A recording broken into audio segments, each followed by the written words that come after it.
Jude Kirton-Darling MEP came to Ilkley to speak about Brexit at the invitation of Ilkley Quakers. There follows a few extracts to give you a flavour of her talk, followed by the full event. The EU is in its essence and in its origins a peace project. The EU27 side have been absolutely firm and united that there will be no cherry picking in these negotiations. Few of the promises made on the doorstep by those campaigning to leave will be delivered in reality. Brexit will impact on every single area of public policy. It could take decades to actually negotiate our way out of the EU. I'm delighted that you're with us tonight, Jude, and thank you for taking the effort to come from both Brussels and then down from Hexham to be here.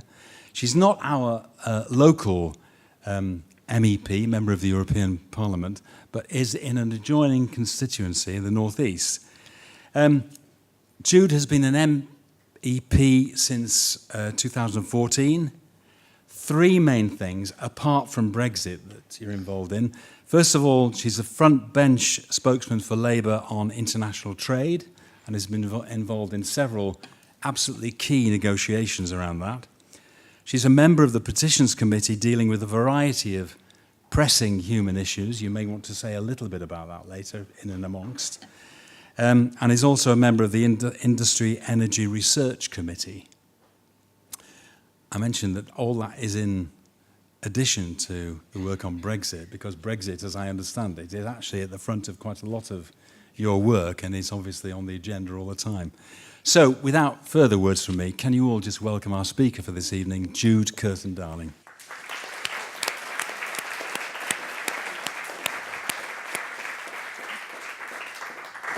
Thank you very much for that nice introduction. I should make a disclaimer at the beginning. My 17-month-old son is currently asleep in a car outside. He may make an appearance, and I always bring my own hecklers because I find it's a bit more comfortable to events. But just to explain, if a very small child appears, he is meant to be here, so you know.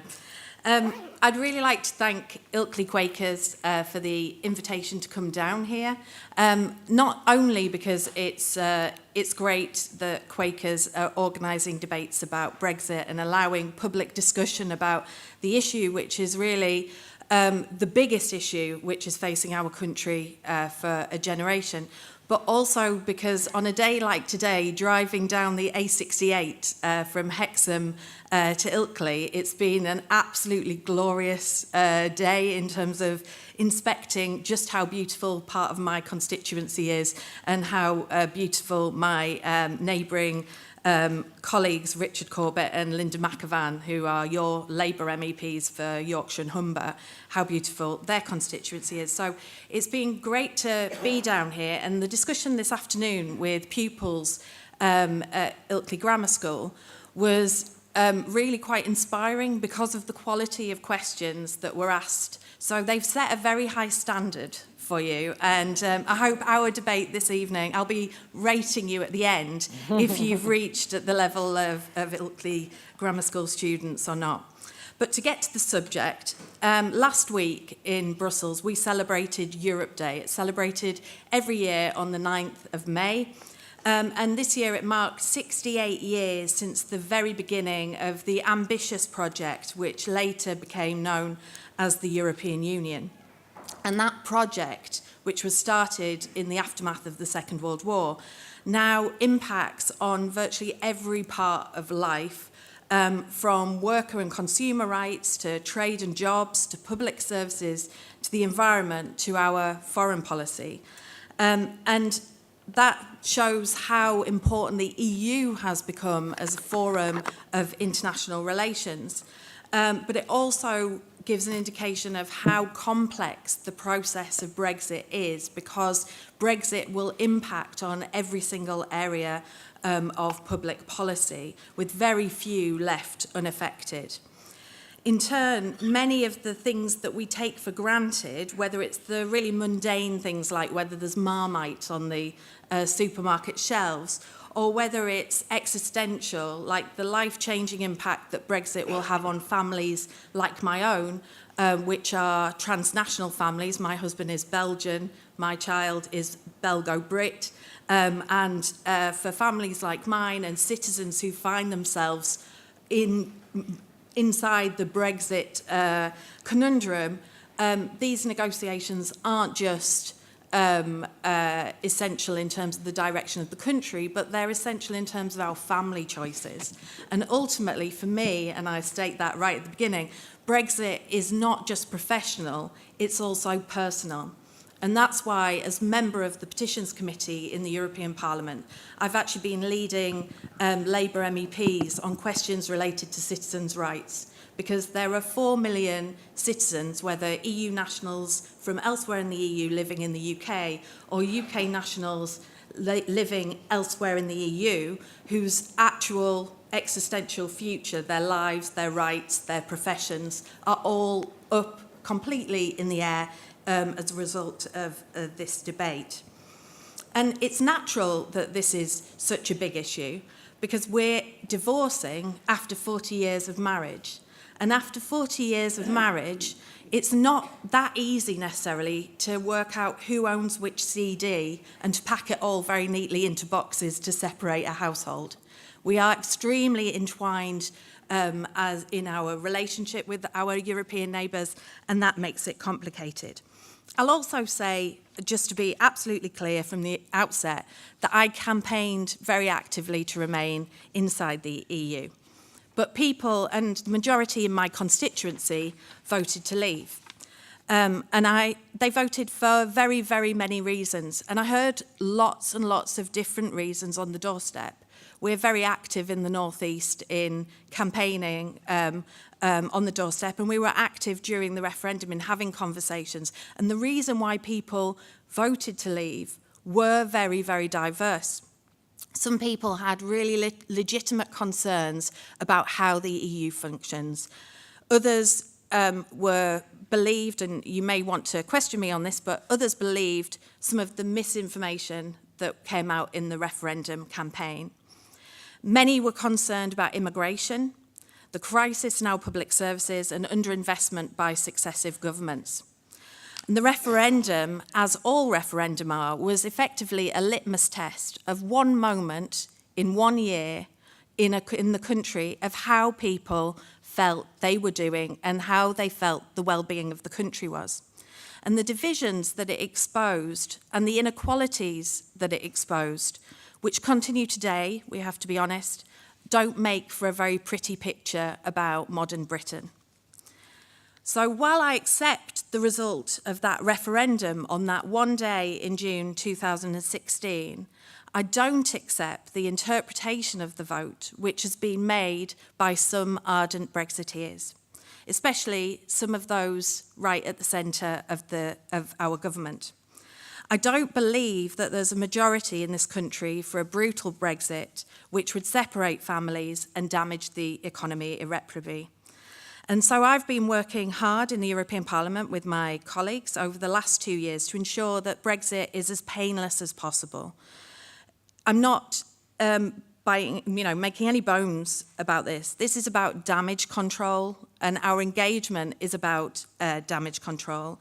In my mind, exiting the EU is so complex that few of the promises made on the doorstep by those campaigning to leave will be delivered in reality. And as a result of that, there's also a challenge for us to deal with the sense of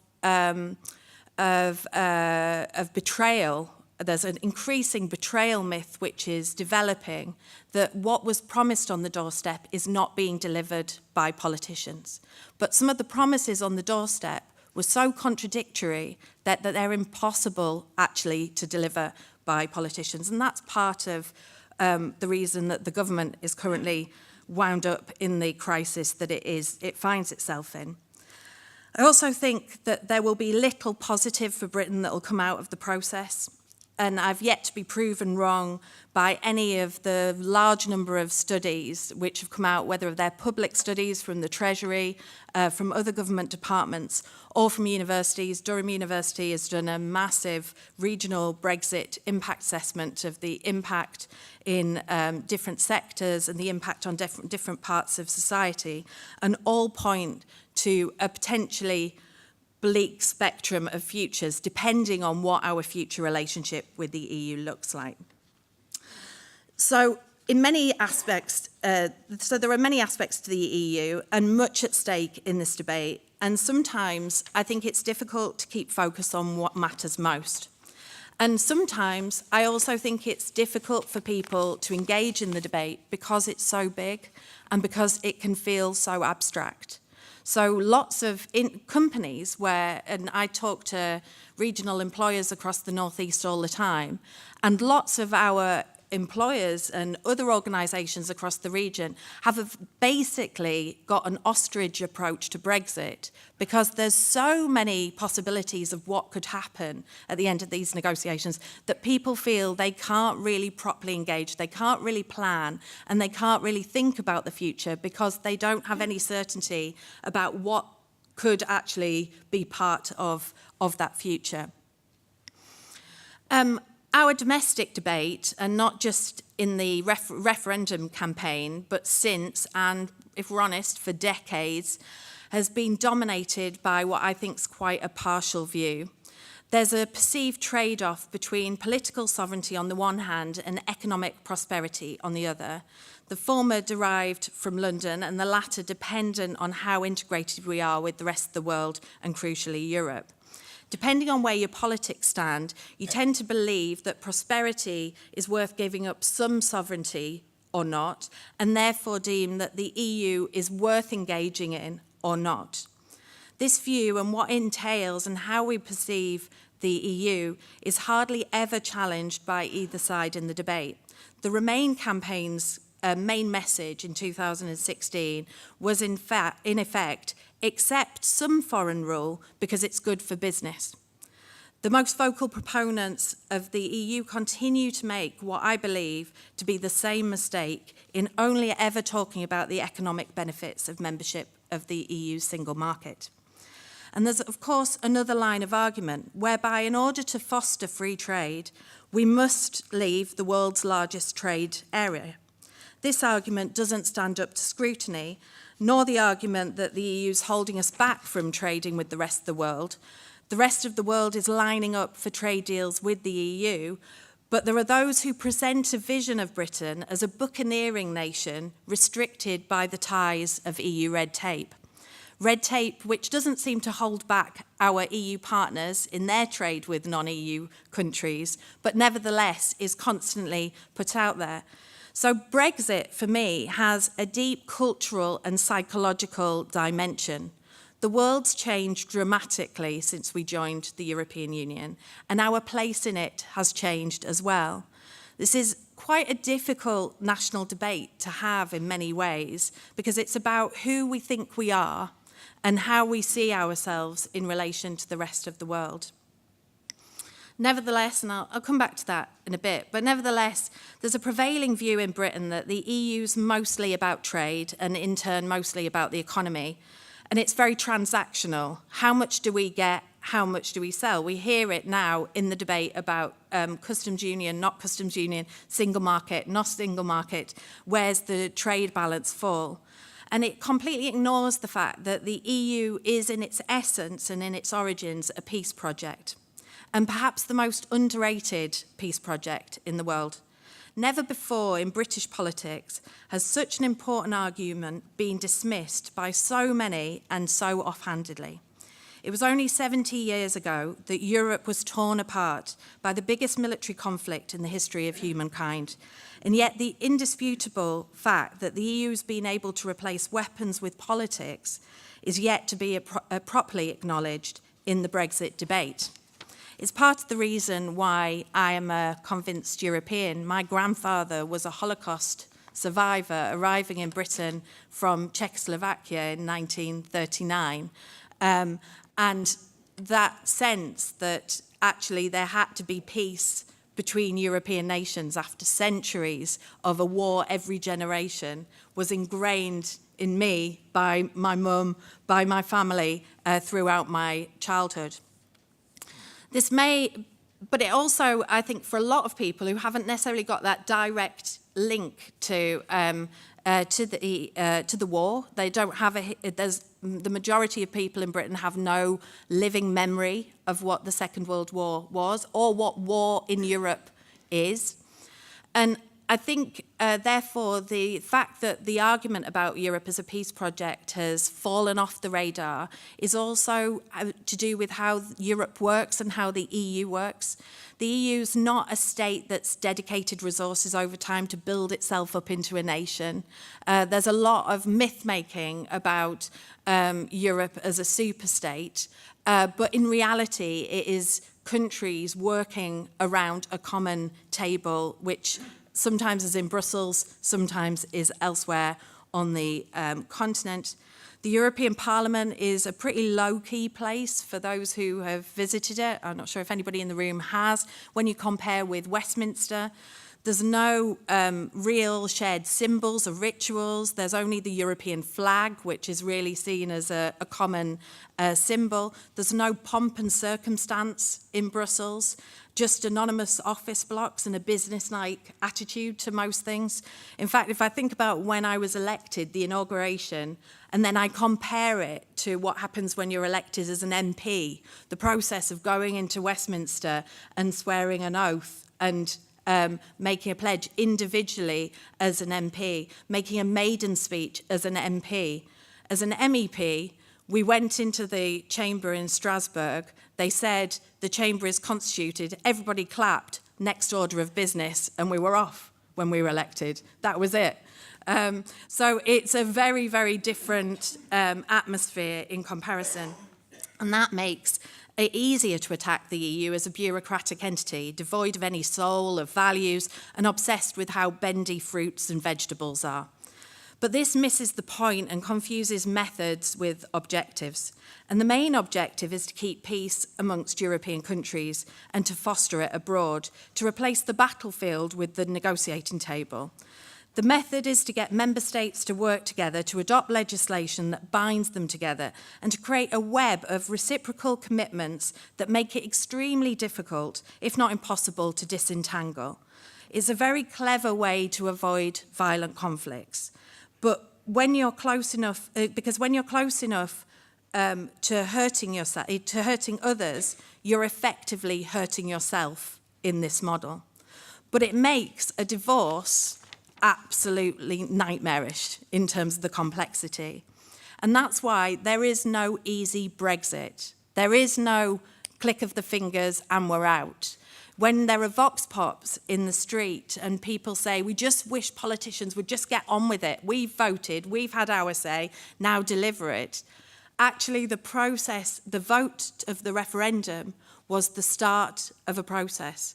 But the process of leaving the EU, we have to be realistic as a country, could be a process which we're talking about for a whole generation. It could take decades to actually negotiate our way out of the EU. And there's starting to be a little bit of realisation around that. Secondary objectives have been added to the mix beyond peace. Economic prosperity is a key goal of European integration. Mutual, lifting all boats, bringing everybody with us. That was part of the logic of EU enlargement to the east, to share the prosperity of Western Europe with Eastern Europe and for all boats to lift. But while the EU's economic policy has been rooted in a belief in free market forces and that free market forces and competition are inherently good, the mix of very different national cultures and ideas have led to a much more balanced outcome than some on the far left might have you believe. Rather than being a rabid capitalist conspiracy, the EU's model of economic policy is far closer to what the Germans call social market economy. It's about marrying economic development with social justice and strong social policies. And it means that much of the legislation that we deal with at European level is about guaranteeing fair competition, protecting consumers, and upholding high standards of living. Because not just goods and capital can cross borders within the EU, there's also people. And therefore, within the EU, there is a high standard, and it's actually some legislation we're working on now, but increasing block of legislation which is about ensuring common social standards across Europe, to ensure that your entitlements, when you move, can follow with you, and you can transfer social entitlements from one member state to another. For young people in particular, this has meant unrivaled opportunities to live, work and study in other European countries, with programmes like the Erasmus Plus programme, which is key in my constituency and key in some of the most deprived parts of Yorkshire, tackling the most disadvantaged young people, and young people who don't necessarily have the opportunity to travel abroad to experience opportunities in other member states. While the Erasmus Student Exchange Programme has allowed UK students to study in universities and academic institutions across the continent. Now that's valuable life experience for those young people, but when we talk to employers, what they want from a future workforce is also people who have that experience of other countries, who have the experience of international environment. For young people, it's absolutely crucial work experience, in a sense, and vital job skills. Other policy objectives that have also been gaining importance in recent years, to use the EU where it can be most useful, have risen up, and climate action is a good example of how the EU has been able to use international cooperation to tackle global issues that can't easily be resolved by a single country. Pollution knows no border, and therefore cooperation around environmental protection should know no border either. So if you ask me what the top 3 things are that we're about to lose with Brexit, then I would summarise in this way. The first is that we have a clever and a time-tested vehicle to ensure a peaceful dialogue between nation states on the continent of Europe. And it's a model which is inspiring other parts of the world. There are other parts of the world who are trying to replicate how the EU cooperates, whether it's Mercosur in Latin America, ASEAN in Asia and Southeast Asia, or the African Union on the continent of Africa. The second is we have the ability to travel, live and experience across borders in a way that we take our rights with us and we allow ourselves to move across borders in a free way. No longer does a tin of meat have more rights than a human because of that free movement principle within the EU. And the third is that it's really the best instrument that we have available to us. And in the context of a US administration who are backing away from international multilateral action, it really is the best instrument we have available for us to tackle the biggest existential crisis that mankind faces, which is climate change, and to lead the world in terms of climate action. So depending on what the final Brexit deal looks like and what the future relationship we have with the continent looks like, we may not lose all of these things. We may mitigate some of these losses. We may even offset them completely.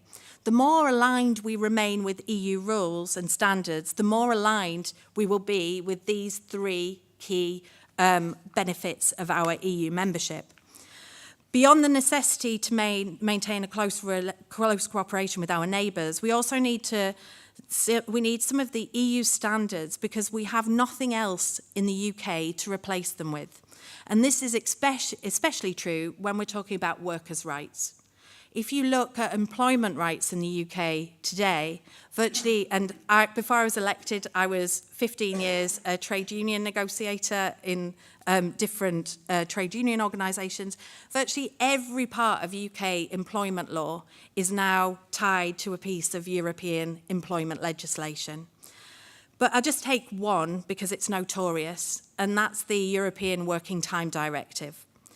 It's been the mantra of rabid Eurosceptics for the last 20 years that one of the benefits of leaving the EU would be the opportunity to get rid of this piece of red tape which is holding back the competitiveness of British business. Some argue that having a maximum of 48 hours per week work is an impediment to growth. Needless to say, the evidence doesn't actually support that reality. No country in Europe gets anywhere near the 48-hour working limit. The average in the 28 countries is 40 hours, with the UK being the highest at 42 hours. So should there be a comparative advantage from working longer hours than the rest of Europe? Should we be promoting a Britain? Do we want a Britain outside the EU to be a Britain which is competing because we can squeeze our workforce harder and create a comparative advantage in comparison to our colleagues on the other side of the channel? That would only, to work longer hours, we could still increase, if we wanted to take that comparative advantage, we could still increase our average working hours inside the EU by 15%. If that was an economic benefit, people would be doing it today. But it's clear that without the EU Working Time Directive, there'd be absolutely nothing preventing employers in the UK imposing longer working hours beyond the 48-hour rule. And the Working Time Directive is not just about limiting working hours. It gives workers in Britain the right, a minimum right to one full rest day a week, minimum 4 weeks holiday, a paid holiday a year. And the statutory minimum is currently higher, although the statutory minimum is currently higher in the UK, outside the international comparators are very much worse. And the government outside would be absolutely free to reduce paid holiday should they choose. And I say that not to scaremonger, but there are a group of MPs in Westminster who group together in what's called the Fresh Start group, who have put forward a manifesto which is based on the idea that we would deregulate our labour market completely and we would trade as a competitor on the basis of a deregulated labour market. So this isn't myth-making, this is an agenda which some people see as the future of the UK outside Brexit. It's been a real point of debate in the Westminster discussion about the withdrawal bill. For those who are following the intricacies of the Commons and the Lords debate about the withdrawal bill, this has been the main cause of concern from the trade union movement and the TUC in relation to the so-called Henry VIII powers, which the government has integrated into the legislation that we would have post-Brexit, which would basically mean that post-Brexit, a government minister could unilaterally scrap legislation from the UK statute book without any vote or debate in Parliament. Not just employment legislation, but also a whole host of other fundamental rights and environmental legislation are covered by those Henry VIII powers. The Lords' debate on the withdrawal bill has been very controversial. We've had these 14 amendments, cross-party amendments defeating the government, and one of those amendments is exactly to take away this power, the Henry VIII powers, from government ministers to ensure that it's Parliament that decides exactly what our economy looks like and what our legislation looks like post-Brexit. And there can't be any free hand given to the executive. I don't think when people were campaigning on take back control and the value of Westminster, what they meant was actually giving all control to the executive in our political system. But that's effectively what has been proposed inside the Brexit legislation in Westminster. The other benefit of keeping us aligned with EU labour standards is it would do two things at once. So on the one hand, it would preserve the rights that people bear and benefit from today. ensuring that they're not threatened in the future. But it would also keep us engaged in a process with the EU, which is part of that broader objective of peace and prosperity through close cooperation with our neighbours. Environmental standards fall into the same bucket in many senses. They're not always popular with business, and we shouldn't be too surprised that there are those who see Brexit as an opportunity to roll back, even though rolling back is a massive cost in terms of public health in the UK. If I just take one area, because there are many areas, again, of environmental legislation that stem from the European level, but if I just take the question of air quality standards, which is very political this week, we're talking about tens of thousands of premature deaths as a result of poor air quality. And already in the EU, we have minimum standards in legislation. The EU directives are higher than the recommendations of the World Health Organizations. The EU, yeah, that's right. The EU directives are higher than the recommendations of the World Health Organization. But the EU is, the UK is refusing to comply with these standards in any respect. There are 16 parts of Britain, including West Yorkshire, where levels of nitrogen dioxide have exceeded EU limits for years and years and years and have been recorded. And they're directly linked to premature deaths as a result. And the European Commission sent a final warning to the UK government, and not just the UK government, to a selection of governments across Europe earlier this year.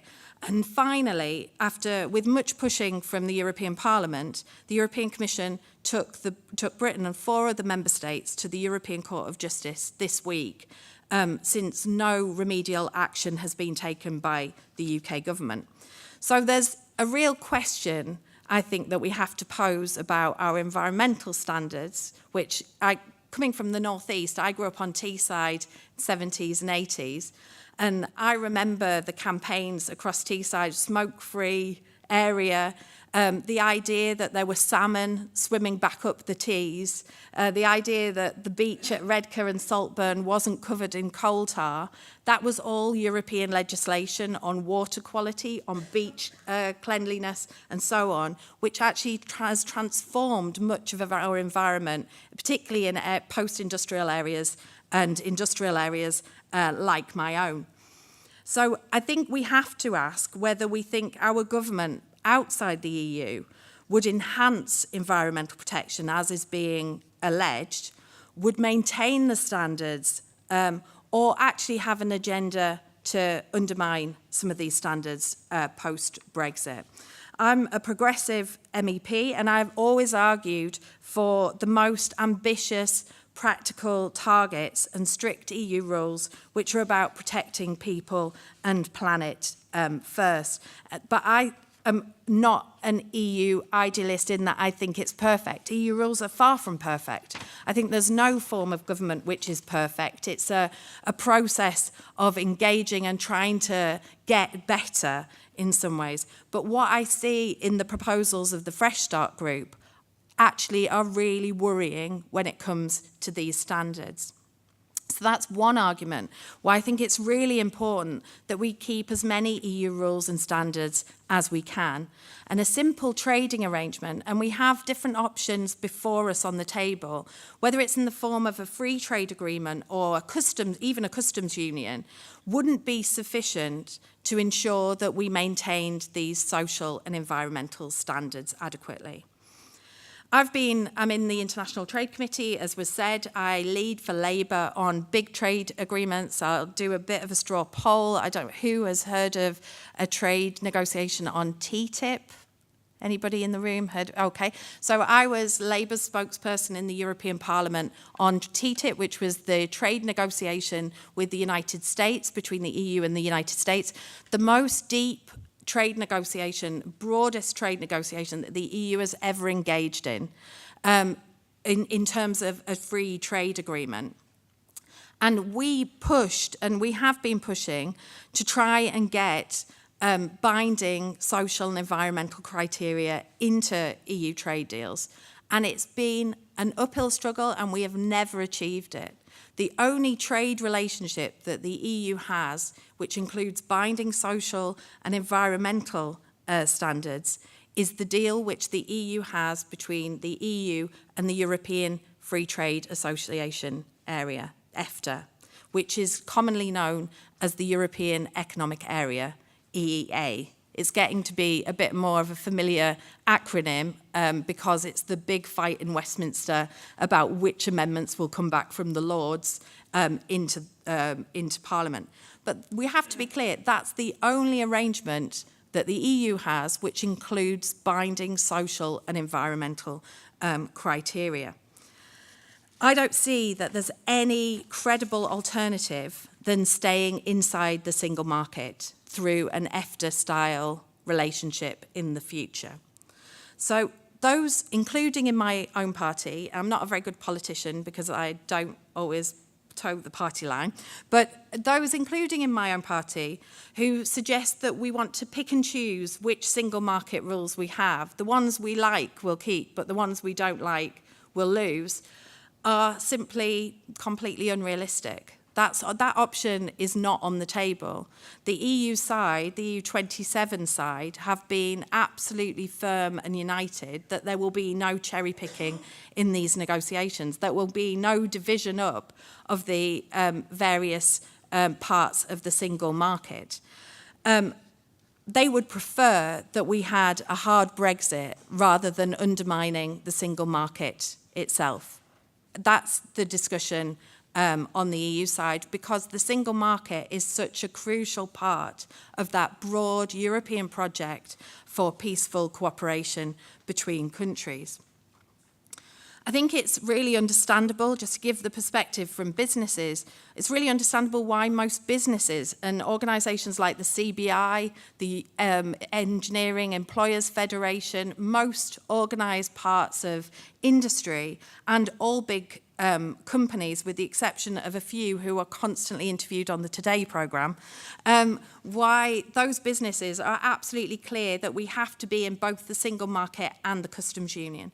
The customs union allows goods produced in Britain to be sold freely across the European market. And it also, crucially, gives us access to those European trade agreements, which then give us access to third country markets.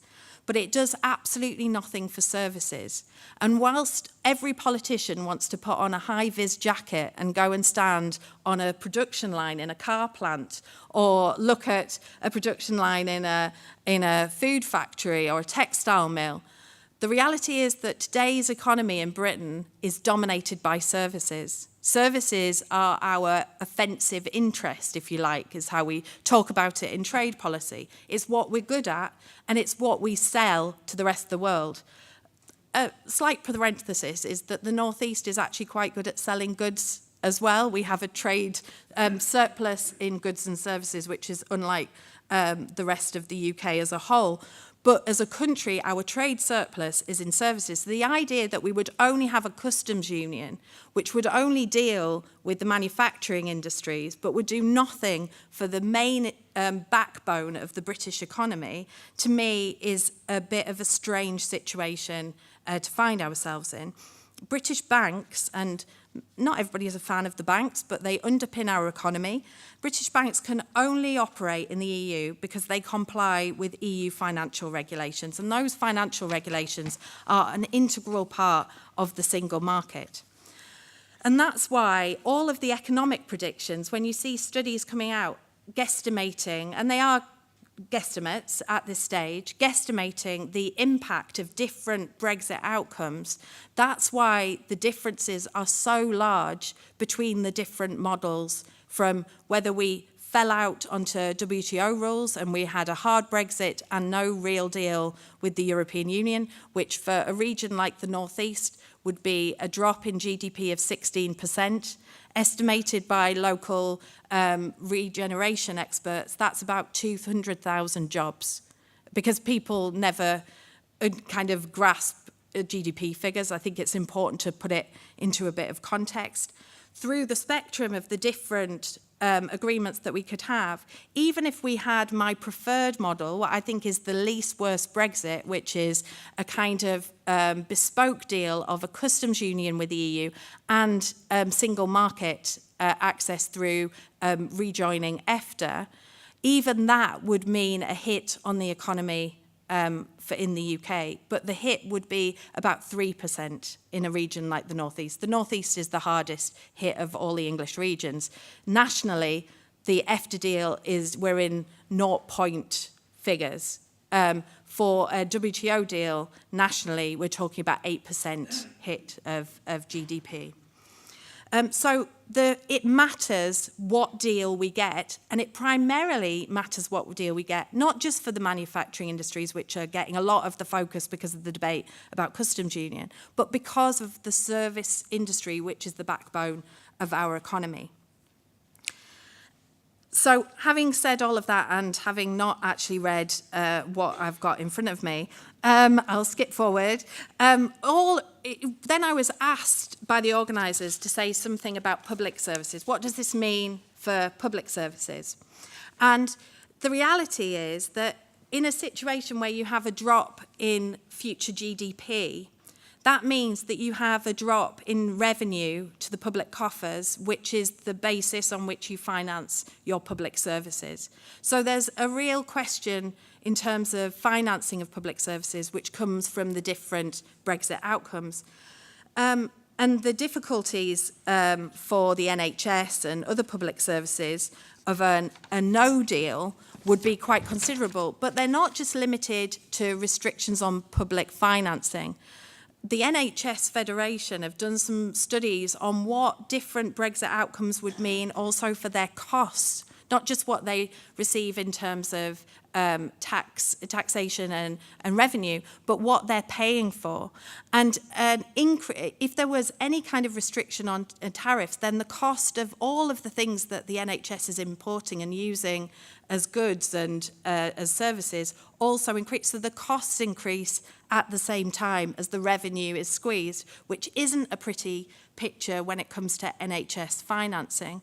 There are rules about mutual recognition of professional qualifications in the single market, about maintaining free movement. Free movement's a very difficult debate, especially in the context that a lot of people voted out on the basis of immigration. I think that we need to have a very hard-nosed, rational debate in this country about immigration more broadly and more generally, but we also need to recognise the benefits of free movement to the UK, the benefits that EU nationals have brought, that EU nationals are disproportionately contributors to our economy and not takers from our economy. They're mostly young and they're doing jobs which other people, because of skills gaps, can't do, or because of the nature of the work, won't do. So we need to have a serious conversation about immigration.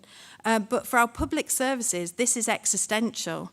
I'll give you an example of what I mean. We have a crisis in the NHS in nursing and in the numbers of nurses. We have record numbers of EU nationals leaving the UK because of the sense of insecurity and the sense that they're not welcome, and particularly NHS professionals, nurses, doctors, and others.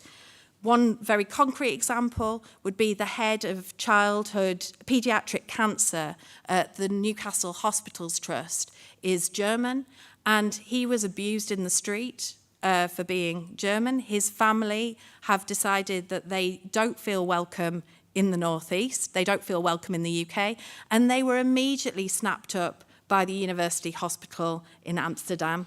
His wife is also a cancer expert, and they've left the North East. We're losing expert skills, vital and crucial for our NHS. But at the same time, we have an immigration system which is based on quotas for non-EU nationals. So we're losing a lot of EU nationals in the NHS. But the quota system means that we can't even recruit adequate numbers from outside the EU to fill that gap. We've already filled the quota for the NHS from the Home Office perspective already now for this year. And that's because of the crisis in nursing. And research done by the Health Select Committee shows that now the crisis is coming for doctors. And there's no room in our immigration system because of the quotas. There's no room to recruit doctors because there's no quota left. So the crisis in terms of NHS staffing isn't created by Brexit. It was there before Brexit, but it's exacerbated massively by Brexit. So, having said all of that, what's the benefit of Brexit? Be pleased that I'm going to put a different spin on it. Going back to the trade-off that I talked about at the beginning, the false trade-off of leaving the EU could bring democracy back to the UK, the Take Back Control pledge, which was a really powerful communication tool in the referendum campaign. This new regained control could first and foremost be applied to negotiating new, supposedly more favourable trading arrangements with the rest of the world. That's what we're told. We could have a relationship with the Commonwealth and with others instead. But reality isn't really supporting that scenario. Globalisation means that the British economy is integrated with the rest of the world, regardless of whether or not we're a member of the EU. Because our economy is based on openness and free trade, an investment decision in China or the US will continue to affect our economy and will inevitably hinder the possibilities of Westminster to assert our new sovereignty. And that external constraint isn't going to change as a result of Brexit. In fact, rather than being the rule maker inside EU trade policy, and the UK has a reputation as a free trading nation pushing for trade deals through the EU. It's actually been the lead member state in EU trade policy for the last 40 years, pushing EU trade policy forward. We are now, in every scenario that we find ourselves in, becoming the rule taker in terms of rules of trade, and then those rules will be integrated in company practice, and effectively the rules, the ability in Westminster to assert our sovereignty will be quite limited. I think only North Korea has full national sovereignty, and I'm not sure that that's the model of an economy and a country that we're really aiming for. And the reality is, if you don't have those rules and you don't have that rule-based framework, then globalisation means that you have even less sovereignty, but we're giving power to multinationals to decide the rules in our economy. The best example that we have at the moment is if you look at what's happening in the steel sector and with the US. Some of you may know, others may, the vast majority are probably not nerdy enough to know this, but Trump has decided, in order to win a by-election in West Pennsylvania in the steel belt, decided to apply unilateral trade duties and sanctions on steel from every country in the rest of the world. And he did that as a populist move to ensure that steel workers and their families in the Rust Belt voted for a Republican candidate in a by-election. Short-term policy in the extremists, I would say. It was only standing together as the EU 28 that we were able to get an exemption from that broad-based tariff on steel. Liam Fox, our international trade minister, flew backwards and forwards to Washington trying to get an exemption just for the UK, failed entirely. But when you have a block of 500 million consumers going and asking for an exemption, then unfortunately the reality is that that provides the power leverage to ensure that you're able to get it. Beyond the EU, the WTO is the only other organisation which is dedicated to regulating globalisation. So outside the EU, without a proper deal with the EU, we would be dependent on World Trade Organisation rules. There's no parliamentary representation in the World Trade Organization. If you think that the EU is non-democratic, then wait till you get to the international organizations, the UN, the WTO, and elsewhere. And the UK's relative weight inside the WTO means that we inevitably will get less than we can standing together with the EU. As for the hundreds of trade deals that are apparently waiting for us when we leave, this, to be quite honest, is wishful thinking. Countries are lining up to do deals with the EU because they recognise that they have access to a large market. We will be a market of 60 million. People will be happy to do deals with us, be happy to do deals immediately with us after Brexit. We could get a lot of deals after Brexit with countries all around the world, including the US. But those deals will be on the terms of the countries that we're negotiating with, except where we have equal weight and power in relation to them. So we were returning from a system where we were in a club standing together to being alone in power politics where we actually haven't got the leverage in that situation that we need. And the brutal reality is on trade policy, which is one of the areas where we're told is the biggest gain from leaving the EU. We will be considerably weaker outside the EU than we are in it. I was at a meeting yesterday. I was on a panel in a very free trade think tank that I would never have ever been invited to in the past because I'm considered loony left when it comes to trade policy. But now on Brexit, they realise that the loony left have similar positions to those who are advocating EU trade policy. It's a very weird period of strange bedfellows in all of this debate. And the point was made by the trade editor of the Financial Times.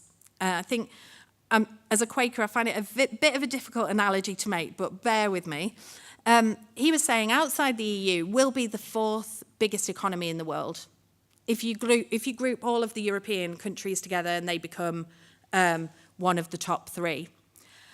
But we'll be the fourth in the world, but that's like comparing you going into a boxing ring with Mike Tyson at the top of his game, Muhammad Ali at the top of his game, George Foreman at the top of his game, and you now. You're the fourth player in that ranking, but you're not sure that you would want to go head-to-head with any of them. You would want to be partnering up with one of those to ensure that you had dialogue with the other. And that's the reality that we find ourselves in a world which is increasingly moving away from multilateral, global rules-making to very nationalistic power politics. We have to make our decision very carefully. I'll come back to where I started. The referendum was a litmus test on a day. It didn't decide what kind of Brexit we face. There are many different alternative Brexits on the table. There are those who are still campaigning to stay in. There are a lot of people still campaigning to stay in. But on the basis that we're leaving, there is a platter of alternatives on the table.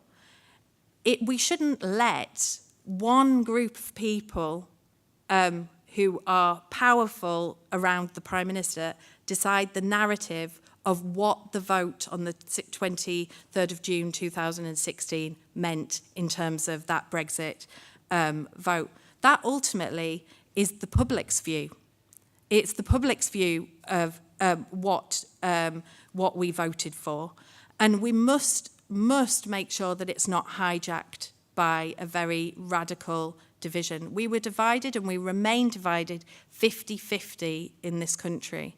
The idea that you would ignore 50% of the population is not democratic in my view. There has to be a way of finding a compromise if we're to come back together as a country after and through all of this process. So that's the message that I leave you with, but one final warning. All of this is negotiation on our side of the table. We triggered Article 50 way too early without any preparation. We are technically in negotiation with 27 governments on the other side of the table. They are unified, they know what they want, they know what they're willing to give, and they know where they want to go. And Brexit is not a priority for the rest of Europe. People often say to me, you must talk about Brexit all of the time in the European Parliament. You must get really bored of it. I don't. They don't care. They've got other plans about the future of Europe going on.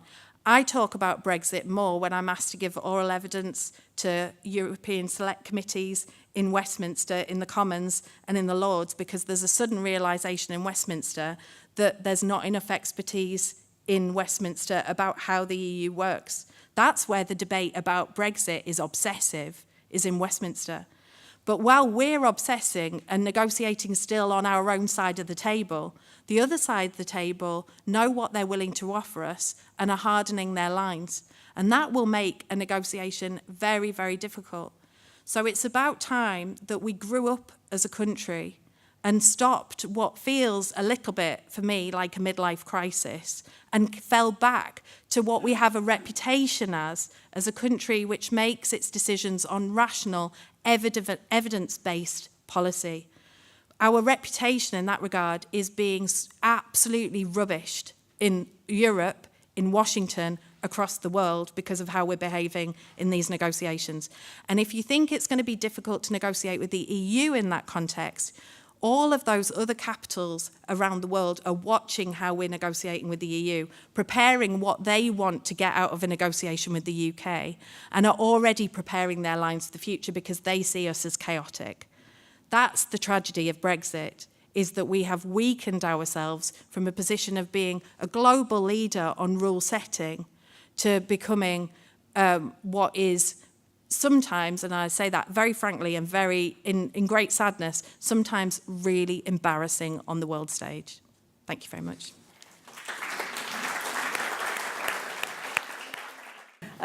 I suppose I would say, first of all, Jude, it's quite an apocalyptic view of the future. Do you feel that you're in part of an apocalyptic situation? Occasionally, yes. I don't know, can you hear me? Occasionally it feels very, very dangerous. There are times, I have to say, I probably, like lots of people, have peaks and troughs where I think, okay, everything's going to be all right, and then have a day where I have conversations where you think, this is far worse than I thought it was going to be. I think the real danger that we face is the fact that we seem incapable as a country on deciding a route through Brexit, deciding what we want from Brexit. We're actually sleepwalking towards the edge of the cliff. The difficulty of triggering Article 50 is that you enter into a 2-year negotiation. Unless there's an agreement at the end of 2 years, the UK falls out of the EU without an agreement. There is a real danger that we're sleepwalking into that position because there's no decision. But there are some who would argue that, yeah, let's walk away with no deal. Yeah, there are those who argue that a no-deal Brexit is what we should have. I think that all of the economic and legal argument, that all of the studies demonstrate that would be catastrophic for the UK. But it would also undermine our perceived trust from other partners around the world. International relations is based on trust, is based on the idea that you are a reliable partner. If we fall out without a deal, that is actually a signal that we're not a reliable partner to other parts of the world as well. So it will have wide ramifications. But there are those who argue from an ideological position that that is the purest form of Brexit, and that's what they campaign for. Personally, I don't believe that has a majority in the country. The polling suggests that doesn't have a majority in the country, and I don't think that there's a majority in Westminster for it.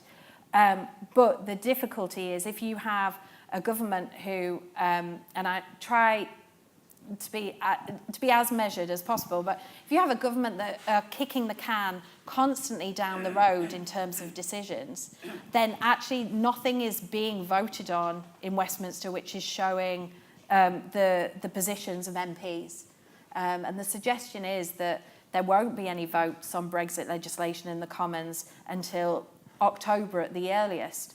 Well, by October, we should have a deal already with the EU in order to get it ratified in time for the end of the Article 50 negotiations. So time is not on our side, and the clock is ticking increasingly loudly in the negotiations. So clearly we're up against it, but I suppose a lot depends on the mandate that people are considered to have in these negotiations. Now, just picking up on some of the things you said, you mentioned that you obviously are a passionate Remainer, and yet the constituency you represent voted to leave.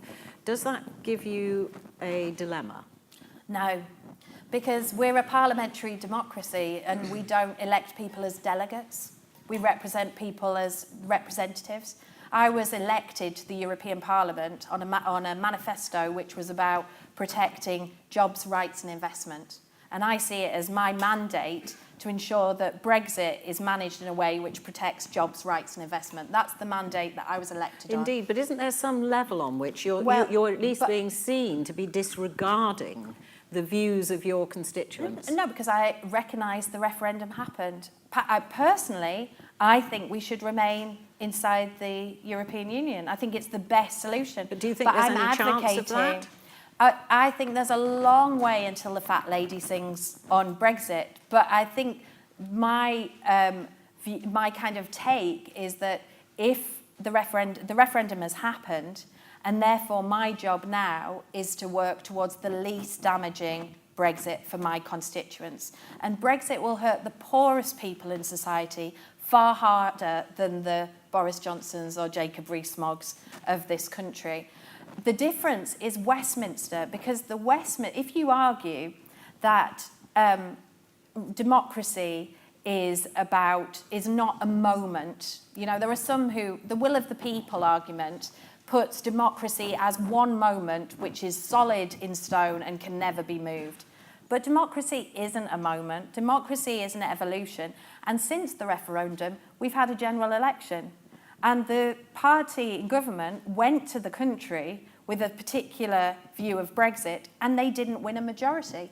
So that but they didn't lose either. They didn't lose, but they didn't win a majority, and they don't have a majority in Parliament, which was elected as a result of that general election, to deliver the manifesto that they argued for. So actually, in terms of the argument about are people betraying the referendum, I think lots of those MPs there were MPs who stood outwardly, and I've heard a number of MPs being asked this question, are you a betrayer of the will of the people? And their argument is I stood actively on a pro-Remain ticket and I was re-elected by my constituent, and that is therefore what I'm campaigning for in Westminster. Ultimately, the politics of this, to an extent, are in Westminster and not in Brussels. And therefore, it's the positions of MPs which is really crucial in terms of where the UK's overall position is. Let's talk about a couple of the points that you make about the sort of key planks of EU membership and why it's so important. You talked about the sort of time-tested vehicle for peace. You talked about the complete ability to travel and experience life across borders, if you like. And you talked about this being the best instrument available for us to tackle climate change. If all those three things are true, was it a failure of the Remain campaign to not make those points more clearly during the debate leading up to the referendum? Yes. Very easy answer, yes. Why? Why was there such a failure to pick up on those key points? Two things. Absolute complacency, that there was an assumption that the country would vote to Remain and there didn't need to be really an active Remain campaign. And secondly, a continuing obsession that people are in love with statistics and that statistics will succeed. The success of it's not so much the failure of the Remain campaign, which was abysmal in my view, the top campaign, and in every respect, the Remain campaign was a disaster. We did quite a bit of our own local messaging to try and counter some. But when the airwaves are covering the idea, and I'll give you one example, there was this suggestion that Brexit would cost every household £4,000 if there was Brexit. I went knocking on doors in the poorest parts of Middlesbrough, where I'm from, and people said to me, well, I haven't got £4,000, so I've got nothing to lose, I've got nothing in the bank. So if you've got nothing to lose, there's no problem. It'll be the rich that lose the money, and that's great. So you know, the argument completely missed a lot of the population. But the key thing was that the Leave campaign were, and all in some ways credit to them, but I hate saying that, their messaging was so clever to hit people in a way, in a period of where we've had economic crisis and a lot of people's wages have been squeezed and people are feeling not necessarily completely in control of their own lives. The Take Back Control slogan spoke to a lot of people in a lot of different ways, and it was a very, very effective marketing tool. And then I have to say, they played to people's fears very, very actively. And in doing so, they created some of the toxic atmosphere of the referendum campaign and lots of the social cohesion problems that we have following the referendum of people, people feeling that they have license to say things to other people. A German professor at the university in Newcastle was trying to support. There was cycling through the town moor in Newcastle, and there was a woman being harangued by a bloke. She intervened to try and support the woman, and he Heiled Hitler marched up and down in front of her. I mean, that kind of just license to... So you're saying it gave people permission to Yeah, I think people behave felt they had a license. They way. saw politicians saying things, and they saw people on the telly saying things, and they felt they had a license and a permission to say things which haven't been socially acceptable for a long time. So you feel that obviously those, the idea that we need less regulation, more sovereignty is incorrect. What about the peace argument, though? Because, older voters famously voted in large numbers for Brexit, and yet, they would have the strongest memories of a world when we were not at peace in Europe. But the argument for peace seems to have not got through either. I think that in the figures, if I'm not wrong, there's actually a bit of a distinction. I think the oldest voters actually voted slightly more divided for Remain and Leave.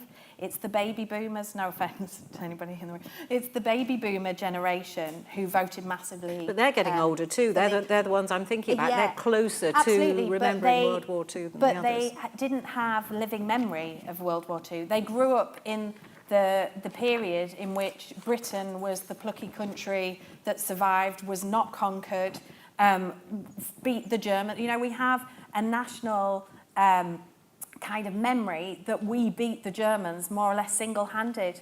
That is the narrative that was built up in film and TV in the post-war years. And I think what is interesting is that there is a kind of shame attached for some people to the fact that we had to go into the European Union in the 70s when we were at our weakest, which hasn't had an opportunity to be aired until this referendum.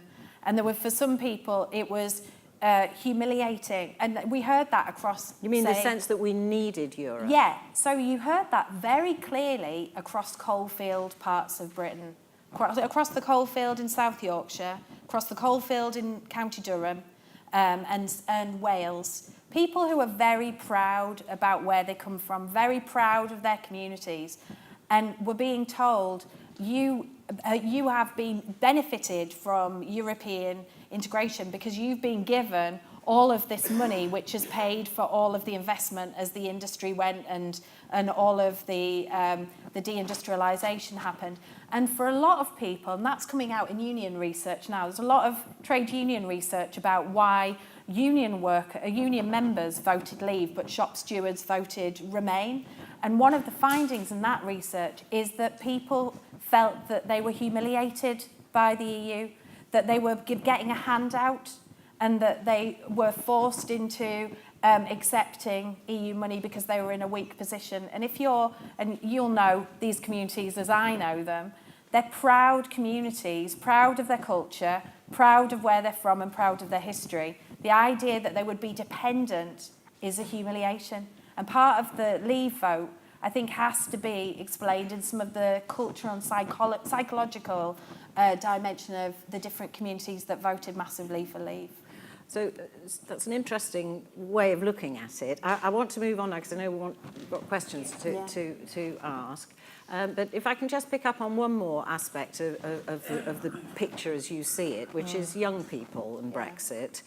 There are students in the audience. What's your view of the future for young people who might want to work across Europe, for young people who travel in Europe? Where do you think that's going? So my youngest member of our family is, as I said, asleep in the car with not one alone, of the... by the way. Not alone. He's asleep in the car with one of the oldest members of the family, who's also probably asleep in the car. At the same time, he was meant to be babysitting. But when we were driving down this afternoon, my dad said to me, you tell those students that it was their parents and their grandparents that robbed their future. And there's a certain truth in that young people were massively in favour. Not completely. There are young leave voters. We shouldn't pretend it's everybody. But young people in general were massively in favour of being in the European Union. And that's partly because it's our lived experience. I was born in 1977. I've never known the UK outside the European Union. For me, it's completely normal that I would be able to travel to another European country, that I might be able to work in another European country, that my sister-in-law is Polish and that she came here to a job. That to me is completely normal reality. It's normal for a lot of young people. The reality is what their opportunities will be in the future very much depends on the deal which is done between the UK and the EU. If we remain in that kind of bespoke deal, a customs union and the single market, then the reality is that all we lose is a strong voice and vote in the decision-making process. We will still have a voice in the decision-making process, but we probably won't have a veto in the decision-making process. But all of the opportunities that we have today will probably still be open to young people. If we fall into one of the other scenarios, a more limited free trade agreement or WTO rules, and we don't have access to European programs like the Erasmus programs, then we are directly limiting the opportunities of young people to live, work and study in another country. Because there's a myth that the EU means that you can't have a functioning immigration system. But I'll give you the example of Belgium because I know it quite well. If you want to work in Belgium as an EU national, you don't need to comply with any local immigration rules. You sign an employment contract and you can be taken on the next day. And you're subject to all the same laws and regulations as any Belgian. But if you're from a non-EU, non-EEA member state, which means not Norway, Switzerland, Liechtenstein, and Iceland, then you have to prove that only you have the skills to do the job that you're being employed to do. A bit like if you were going to America. A bit like you were, yeah, exactly. Each country in the EU has its own immigration. It's a bit of a myth that we don't have borders. Each country has its own system in place, particularly in terms of work permits and the right to work for non-EU nationals. And that means that the rights are limited and dependent on what exists at the national level in the different countries for non-EU nationals. Okay. That's why I think the model that I'm promoting is best for our young people in the long term as well. There are a number of arguments which are now starting to emerge, which are a way of explaining why it's going so badly, without actually acknowledging that why it's going so badly is because lots of the things that people were promised are completely contradictory and impossible to achieve, and that it's much, much more complex than anybody was told in the referendum, and it's going to take longer than anybody was told in the referendum. It's not that quick, we voted, we're out next Thursday. The reality is that it is just more complicated, and I think that's what, you know, you look at David Davis, he has aged dramatically in the space of the last 18 months through the experience of negotiating. But certainly Brexit at the moment is being negotiated by the leaders of the Leave campaign, and the narrative that it's not is a way of letting them off the hook, I feel. Okay, well that's a good point. So let's go on to the second referendum question. Personally, I know there's a kind of campaign for a people's vote on the final deal building up. I'm not a great fan of referendum in general, if I'm honest. I think, and I actually have a very similar position to the leadership of the Labour Party in this respect, because I think one of the best things about British democracy is that we're a parliamentary democracy. We choose, whether it's in this school, in a year group, they choose their school council representative. I assume there's a school council in school. Yeah, they choose their school council representative. Whether it's your ward, you choose your councillor. Whether it's your constituency, you choose your MP. And you choose somebody that you hope will represent you as adequately as possible. And if you don't like it, you have the chance at the next election to choose somebody else. I think parliamentary democracy has worked very, very well for us over many hundreds of years. The challenge for parliamentary democracy is actually linked to the last point of your question about politicians and trust. The difficulty is that breakdown and that chipping away of trust in our political institutions, which has not happened in the, recently. It's been a very gradual process. But it certainly picked up, and the expenses scandal did nothing to help it in the last few years. But I think we have to get, if this was a referendum about take back control, about British sovereignty, Nigel Farage said in debate after debate, I want decisions about Britain to be made in Westminster and not in Brussels. Then we should empower our MPs and our political institutions in the UK, and we should improve them and reform them so that they function in a way for the 21st century, in order that they actually function in the right way. And we should be reforming our parties as well to ensure that we get MPs who people do feel they have trust in. But on that point, it goes back to the question about the Labour Party's role in all this.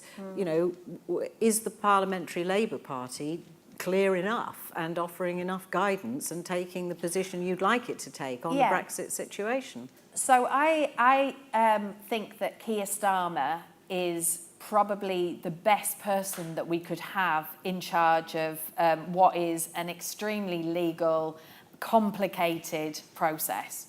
And I think what he's doing is that he is moving at a speed which is deeply frustrating for pro-Europeans because it's very incremental, but is moving at a speed which is the speed of the public view, and you have to bring the public with you in terms of how we get out of the Brexit situation, and how we get to a solution at the end, because if you don't, then that kind of betrayal myth about Brexit will take over. And I think going back to what history tells us, betrayal myths are extremely toxic and very, very dangerous. And they feed all of the political forces who want to spread division in our society.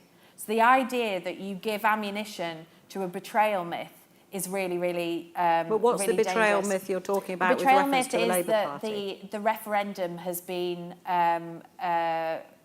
abandoned and that the will of the people has been opposed by Parliament. I think the speed of the Labour position is to argue we're leaving, we respect the referendum result, but we have to make sure that Brexit is done in a way which does the least damage to our economy and to the poorest parts of society. Okay. And so it's incremental. The shift to a customs union position through last summer and this spring was actually a really big push from the Labour Party to actually start setting the agenda. The difficulty is we're in opposition. If we were in government, you would expect us to set out exactly what our position is. I'm expecting the government to set out exactly what its position is on the future Brexit deal. But in opposition, there is a different kind of role to take. I agree that in some ways the whipping has been too cautious on some votes, I think. And I know I was in Westminster on Monday, and that's to answer your question of how are you influencing the Labour Party. The European Parliamentary Labour Party, 20 Labour MEPs, we have a seat on the, not only on the National Executive Committee of the Labour Party, but also in the Shadow Cabinet of the Labour Party. And it's in the Shadow Cabinet that many of these discussions are being had. I don't think we should underestimate still the nervousness that a lot of Labour MPs in the north of England have about the fact that their constituencies voted one way and they were advocating the opposite. So there's a nervousness about speaking up. So the speed of the movement is also because we don't want to leave our... I hate this kind of language because it suggests that we take people for granted, but what are considered to be the Labour heartland seats behind, that you don't move too far away from your own electorate and that you bring your electorate with you as you're moving. There's definitely part of that in the debate. So starting with the Irish border, there is a massive interest in the EU side to get a solution which ensures that there's no hard border. And that's why from the EU side, which the government said they wouldn't agree with, but then they accepted, last year in the summer, that it was going to be, David Davis kind of planned that this would be the battle of the summer or something. There was something like that in the tabloids. That the UK would oppose the EU's schedule of negotiations. Now, what the schedule of negotiations meant was that the negotiations are dealt with in 3 blocks, essentially. The first is the most pressing divorce issues. And the most pressing divorce issues, which will be in the withdrawal agreement, which is one part of the negotiations, were basically the money, the financial settlement, who owes who, how much, and who controls the assets that the EU has, and so on. If you like, in a divorce, the cat, who has the cat and the dog, and the cat and the dog are essentially citizens' rights. Who has responsibility to protect the future life of the cat being UK citizens in the rest of the EU, and the dog EU citizens in the UK, and the problem child. And the problem child is the border in Ireland. So the EU has been explicit right from the beginning that until the Irish border is resolved, the EU won't engage in the next set of negotiations, which is about the future trade relationship between the EU and the UK. What's happened in the negotiations is unbelievable incompetence from the UK side, in that there was a deal in December. Some of you may remember, though others may have more life that they're not following this blow by blow, but in December there was the end of the first stage of the negotiations, and May came to Brussels to have lunch with Juncker. And basically Arlene Foster called while she was having lunch. May left. From an MEP perspective, we were briefed for 3 days in advance by the UK government. There's a deal, it's brilliant, it deals with all of the issues, it's completely fine. Arlene Foster calls May, and from the afternoon onwards, the UK government was calling MEPs saying the deal's off, we're going to have to start again, we have to renegotiate. The negotiations completely fell apart, and then three days of intense negotiations until May came back to Brussels for a breakfast meeting with Juncker and signed the deal. What did she sign in that deal?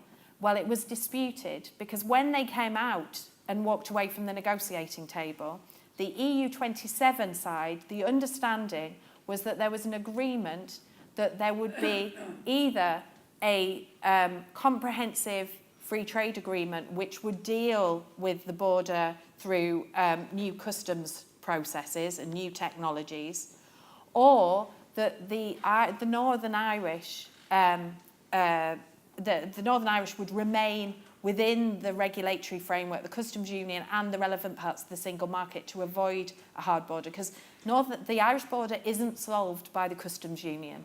The Irish border is only solved if you have customs union and single market. To explain why, the customs union only deals with customs checks, tariffs, the external tariff of the EU. And it's not the EU imposing this. This is international law, which means the external border of a customs union has to be controlled. So the agreement was that either there is a free trade agreement which ensures that there is no hard border, or there's a backstop deal, which means, and here's the dispute, is that for many in the EU 27, the fact that the language talks about no hard border on the island of Ireland, but also no hard border east-west in the Irish Sea, effectively means that the UK stays inside customs union and parts of the single market.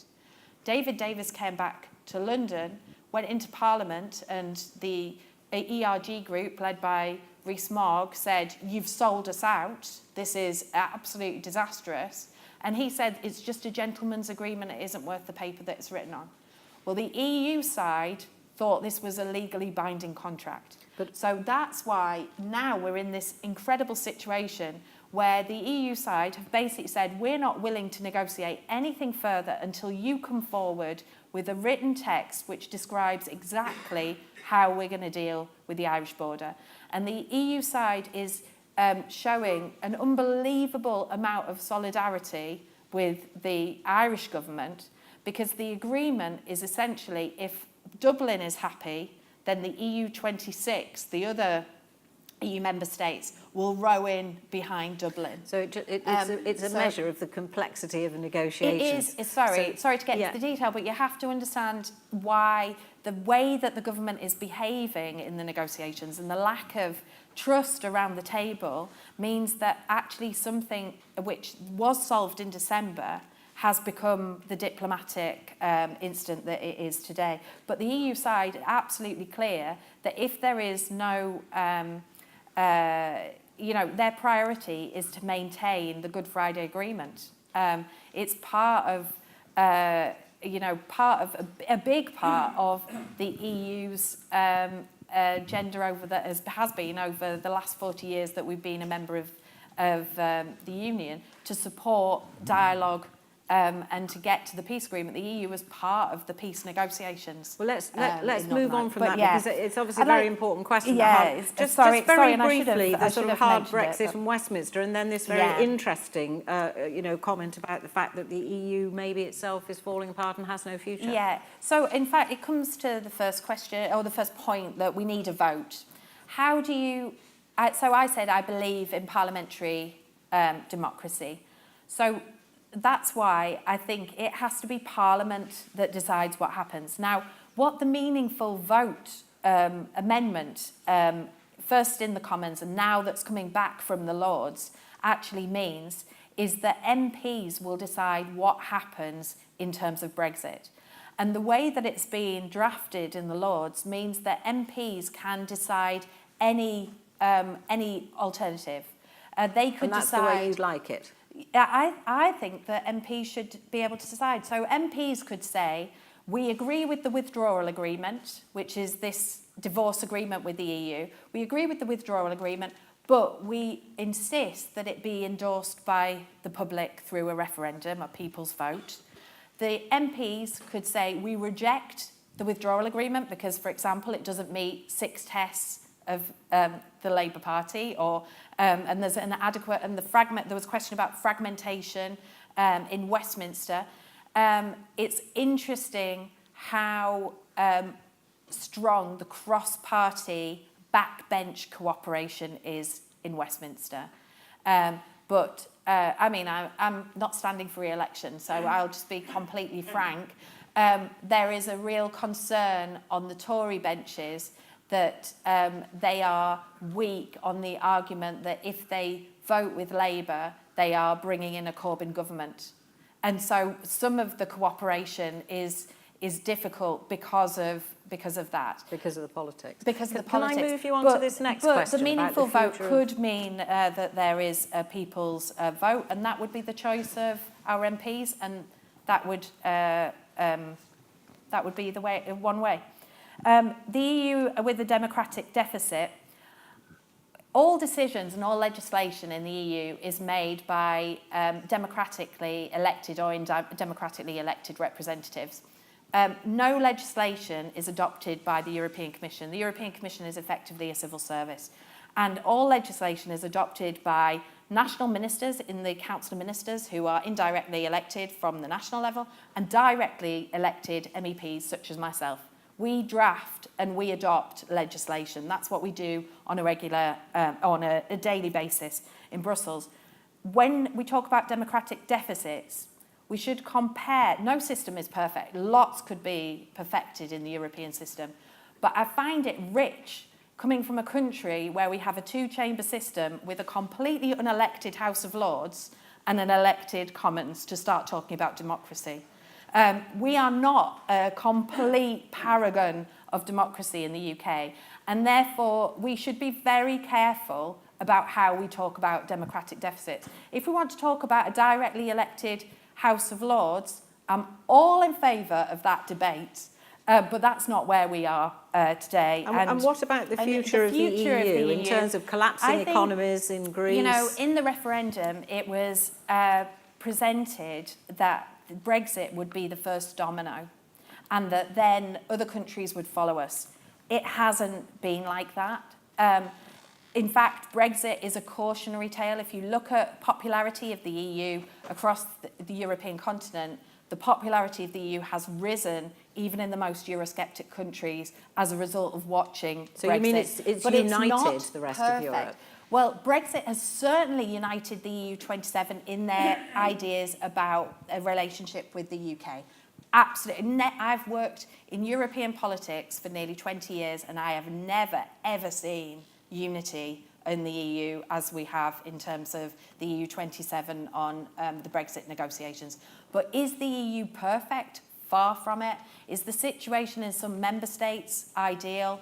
Far from it. We have populists across Europe being elected. We have really massive questions about the rule of law in Poland and in Hungary and about the attitudes of governments in some member states.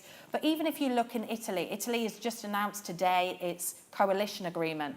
2 Eurosceptic parties, but who are effectively signing up to all of the European project because they recognise that while they campaign in Eurosceptic terms, when they have to govern, they actually see the benefits of it. So presumably it's not as fragile as some would like to present. So it's not quite perfect, a resilient model. And presumably you would argue that it's better to be inside the tent, influencing ways of improving it than There's to be a outside phrase, the isn't tent. there? Inside the tent doing something outside rather than outside the tent doing something in. Right. I mean, it's the irony, I think we were talking about this earlier, wasn't it, is that your British membership of the EU has been a history of asking for opt-outs, and British exit from the EU is a story of asking for opt-ins. That's the part of the reality. That's the British for you. Okay.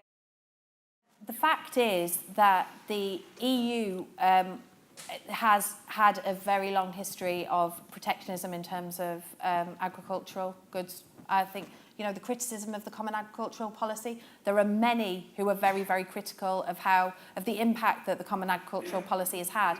But since the late 90s, every least developed country in the world, that's I think 77 least developed countries, has access to the EU market for everything but arms. There's a programme called Everything But Arms, which means there is tariff-free access for every good, agricultural and industrial, to the EU market from those countries for all goods. So the countries that you've identified are, if you like, middle-income countries. They're not the lowest, the least developed countries. And middle-income countries have been subject to a different trade regime. But the EU is in the process of negotiating agreements with all of the countries, actually, that you mentioned, which actually deal with the tariffs on those goods. Why does it have to work like that? Because we're part of the WTO, and trade agreements mean that you can diverge from WTO rules, and the EU has an external tariff that it applies to American agricultural goods, which if we opened up without free trade agreements with other countries, we would automatically, under WTO rules, have to apply to the advanced countries as well, who would flood our economy with the goods and then not benefit the African and other developing countries as well. So it's a little bit more complicated. I don't want to make it more complicated, but it's a little bit more complicated than you say. The good news is, take the example of coffee from Ivory Coast. We've just agreed a trade deal which is currently being implemented with the Ivory Coast, which means that coffee produced and processed in the Ivory Coast has tariff-free access to the European market. We have deals also with Senegal. Fisheries is very, very politically complicated, but there's a whole fisheries dialogue about, partly linked, in fact, to the self-interest from the European side to try and stop the flow of people across the Sahara who are dying in boats going across the Mediterranean. There's a whole agenda about economic development in sub-Saharan Africa, which is trying to tie up these trade effects, which then create unemployment, which then create the push factor, with the pull factor being a better life in Europe. So we are trying to actually address all of the issues that you raised, and it's about pushing a fair trade agenda. And I guess it's about politics, isn't it? Why do you get involved in politics? To try and make the system better. Do we think that a UK government trade policy led by Liam Fox would be better than an EU trade policy agenda at the moment?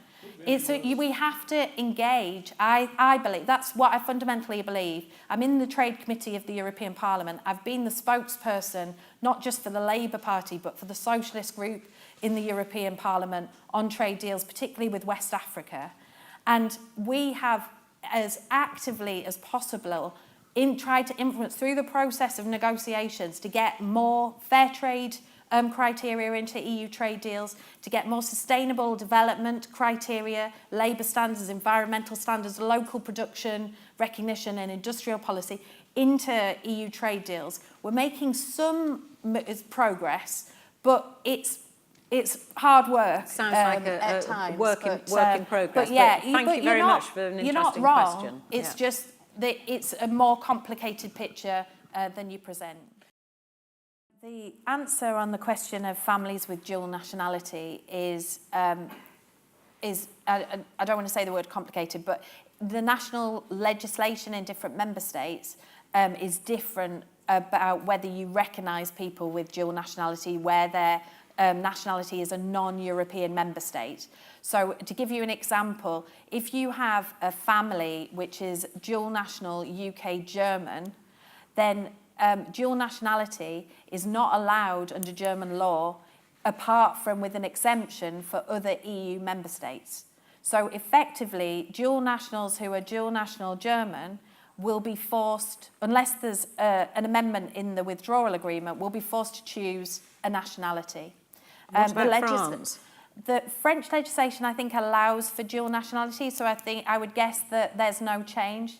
But it depends member state to member state how dual nationals are covered, and it's partly about how that member state, whether that member state wants to extend the possibility of dual nationality to large groups of the population who may be from other big member states.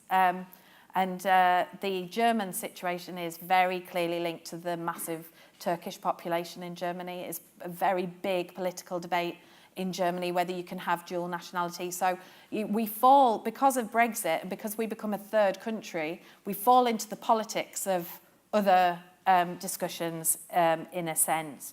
I'm not a dual national. My son is, but my husband is actually a dual national, but it's Belgium, Japan, so it doesn't really help.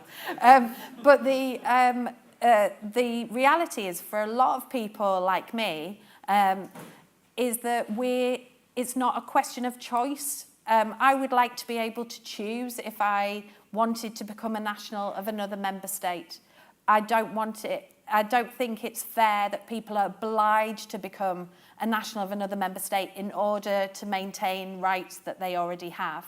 And I think there's a real question about how people, ordinary people, in many cases people who hadn't a vote in the referendum, because if you were British and you'd lived abroad for more than 15 years, or if you were an EU national in the UK, you had no vote in the referendum. But those are the groups of people who are the most acutely affected by the referendum result.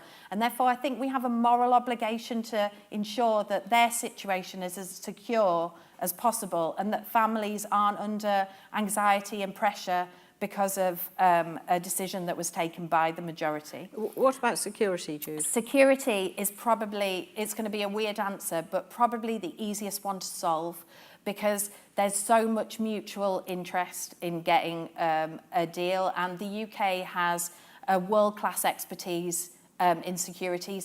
And the government, to be fair, have red lines that they say they will never cross. But if you read what Theresa May said in Munich, when she was specifically talking about a pillar on security, she walked right across all of the government's red lines, saying that we would remain in Europol, which means that we accept the jurisdiction of the European Court of Justice, that we would still be covered by a whole raft of legislation. So, you know, she's those going to be red battling lines, her backbenches. I had a civil servant from the Ministry of Justice in my office this week talking about a very complicated area of Brexit, which isn't sexy at all, but is crucial, which is how you ensure civil justice cooperation, how you ensure the recognition of court judgments across borders, which is crucial in the internal market. But if take example of a family like mine, if I decided to divorce my husband and we didn't have mutual recognition of family court and court judgments, potentially we could launch divorce proceedings in both countries.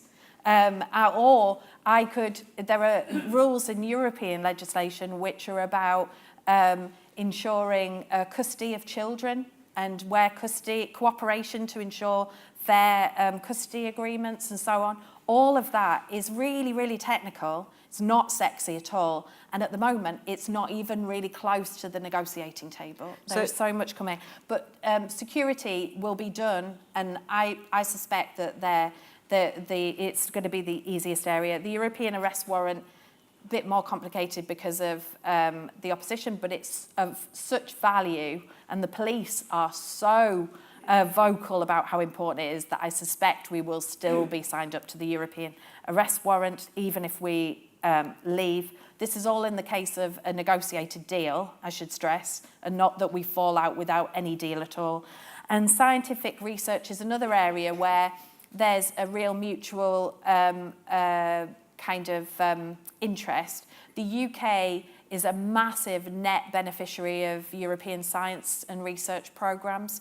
We have excellent research institutions and centres. They're world-class research institutions, and the EU recognises that. There's a real consensus that actually the UK, one of the areas where the UK may continue to pay in the future is to be a third country member of things like the Horizon 2020 research programme and the framework research programmes. The difficult things, if we follow the government's line, are what happens with Euratom and the nuclear industry. There are major concerns. There was a big article in the paper just in the last few days about concerns about that. We've had a nuclear safeguards legislation going through Westminster, which has exposed just how poorly prepared we are in terms of leaving Euratom. But Euratom is part of the EU infrastructure now, and so that's a really big question. Yeah, I guess that kind of covers it. And on your point about PR, I was elected by proportional representation, so I find it a bit difficult to talk against it, if I'm honest. Well, it's a good note, and actually a sort of relatively positive note to end on, that there are some things that are mutually so important to both sides of this debate that they will hopefully be resolved, although there are many, many more contentious questions to battle it out over. I certainly feel I've learnt a lot more about the whole Brexit situation than I did at the beginning of this debate, and that's very much thanks to you. Very insightful speech and very honest answers to the questions. It just remains for me to say thank you so much, Jude, for coming along.